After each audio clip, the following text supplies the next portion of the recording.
Hello, and welcome to another episode of Space Marine Legions Explained. Today, I'll be talking about the nerdiest of all the Space Marines, with the Primarch who did everything wrong. I'm of course referring to the Thousand Sons. 15th Legiones Astartes. Thousand Sons. Betrayal is a child of many sires. Power, hate, vengeance, shame, guilt, bitterness, viciousness, callousness, all have played their part in the fall of those who turned on the Emperor. But to this list, two more must be added: hubris and blindness. While other legions walked into infamy at their own choosing, the Thousand Sons were plunged into that state, first by their own pride, second by the treachery of those who they trusted, and third by the Imperium itself. The Thousand Sons were a Space Marine legion bound up with the occult lore, mysticism, and the otherworldly powers of the Psyker. It was these esoteric arts of war that made it one of the most formidable legions, but also one of the most distrusted, and would eventually see it subject to the Emperor's judgment. Tainted by mutation and touched by the warp, the fall of the Thousand Sons seems certain in retrospect. But that certainty is false. Another path might have waited for the 15th Legion had fate not been so cruel. As it is, the story of the Thousand Sons is one not of darkness, but of a light that drew a legion and a Primarch higher and higher, until they could no longer see the boundaries of obedience left far below them. Primogenitor: Magnus the Red. Cognomen: Prior: None. Observed strategic tendencies: psychic warfare, precision assaults, misdirection, lore culling, macro coordination, multi-theater campaigns. Noteworthy domains: Prospero. Allegiance: Traitoris Perdita. Signs and portents: the 15th was among the last in the line of the creation of the Legiones Astartes. The conquest of Terra was already complete. Luna had fallen, and the firstborn legions had started to bring the rest of the Sol system to heel. It was a time of transition, a time of endings as well as beginnings. And into this time, the 15th Legion were born. Strange portents and ill omens surrounded the creation of the Legion. Its aspirants would be free from flaw, drawn from the Achaemenid Empire, the enclave of the Firelords of Oas, and the Kashai domain on Terra, realms known for the stability and ancient purity of their bloodlines. In the first years of the Great Crusade, the reputation and strength of the Legion grew at an accelerated pace. It reaped multiple victories and often fought alongside brother legionaries, being held high in esteem by even the Savage 6th and the iconoclasts of the 17th Legions.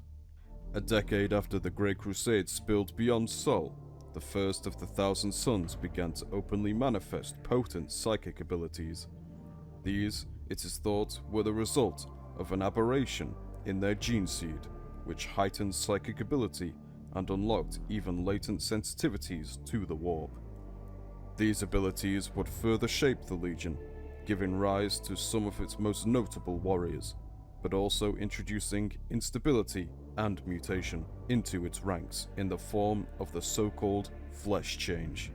This horrific and fatally degenerative mutation was triggered by loss of control while channeling psychic power, and afflicted the Legion in great numbers, until its rising strength of the tens of thousands was reduced to a mere 1,000 legionaries.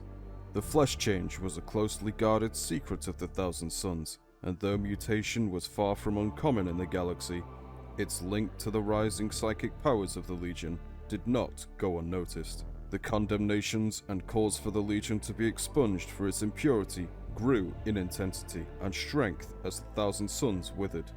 Fate, however, had different plans for the Legion: a psychic brotherhood. In remaking the Legion, Magnus created the Prosperine cults. Each cult specialized in a single strand of psychic power. and every psychic power of manifest power within the Legion belonged to a cult which mirrored their foremost ability. The Pavoni concerned themselves with the interaction of the etheric and living flesh. Biomancers, they were flesh shapers and remakers, and their initiates could channel the power of the warp to harden their flesh against damage, boil the blood of their enemies, and even to heal the flesh and bone of their own bodies. Deeply connected to the process of life, the Pavoni were often said to hold the heart and the passions of the Legion, and in matters of doctrine, oratory, and belief, their adepts often dominated. The Raptora were masters of bending physical reality to their will, employing psychokinesis to control fundamental forces such as gravity. They could conjure shields of invisible energy, crush metal with their minds, and summon storms of debris to flay their foes. Many of the Raptora were also amongst the Legion's most gifted theoreticians and scholars, noted for the coldness and cleanness of their reasoning and their logic. The Corvida, with soothsayers and augurs who bent their abilities to touch the flow of time and consequence. Perhaps the most subtle of all the cults, it was said by their fellows that the Corvida could read the past in a dying man's breath, could glimpse far distant possibilities and even manipulate the flow of one second to another by the force of their minds alone.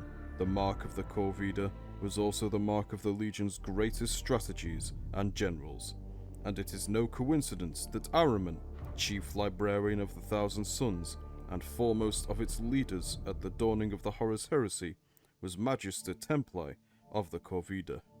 The Athenian secrets were bound to the workings and manipulations of the mind and thought. Both subtle and powerful telepaths, they held the legions together in battle, channeling orders and intent seamlessly into the minds of its warriors, forming a communications network unbreakable and unparalleled in scope. Because of this, it often seemed not an army of individuals, but of machines driven by a single indomitable will. Outside of the clamor of battle, many of the cult were given to asceticism and withdrawn contemplation, a consequence of their contact with the thoughts of others perhaps.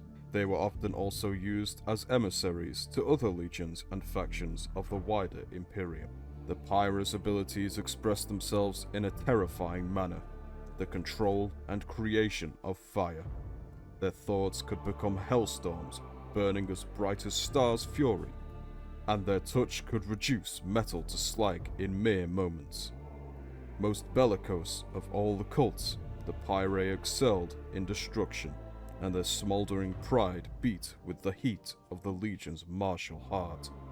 As well as relying on their formidable psychic gifts, the Legion was still a thoroughly drilled and trained body of Space Marine warriors, possessing the finest equipment and armored support, and excelling in almost every aspect of conventional warfare. When combined with their etheric ability, the Legion was a terrifying weapon indeed. In addition to the core structure of the Legion, there were orders which existed both within and beyond its circumference. Known by the symbol of a poised serpent, the Order of Ruin were a sect of mystics said to be obsessed with numerology and the hidden structure of the universe. The Order of the Jackal had a presence in every other structure and faction of the Thousand Suns, including the other orders. The role of this small order was twofold: to remember the dead and to raise the next generation of warriors for the Legion. It is only by extrapolation and interpretation of scraps of intelligence that the wider Imperium knows of the existence of the Third Order, the Order of Blindness. Thought to have been headed by Magnus's equerry and former tutor Ammon, the so-called Hidden Ones appear to have been an order of infiltrators, spies, interrogators, and scouts, deployed to gather intelligence. After the use of psychic powers by the legions was forbidden by the Edict of Nicaea, Magnus and his Thousand Sons withdrew to their homeworld, ostensibly chastised by the Emperor.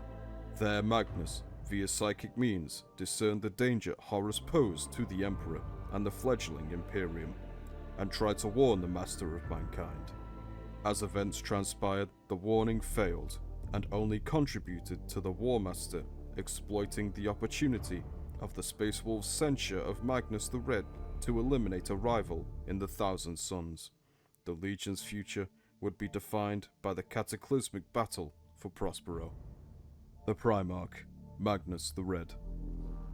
The Legion's homeworld of Prospero was a polished jewel, glittering alone in the dark of night.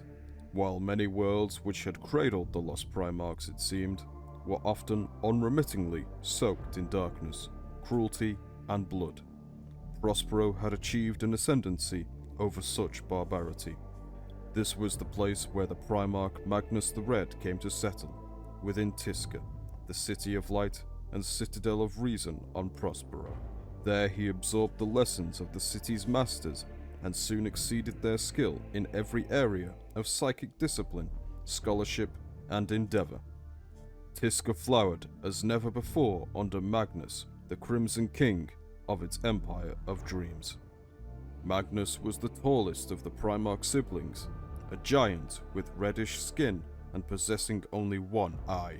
He was erudite and considered in his manner and rhetoric, earning a reputation for wisdom among his brothers. He was also an extremely potent psyker, second only to the Emperor in power. Magnus reunited with his legion at the critical moment as it was overcome by the flesh change. Only his vast intellect and power as a psyker allowed him to save his legion from certain doom. He turned all of his power, lore, and learning to discovering a way to lift the curse which was killing his sons. And though he was successful, his cure came at a great cost, and the legion was forever changed by his hand. This has been the Thousand Sons of the Great Crusade. Thank you for watching.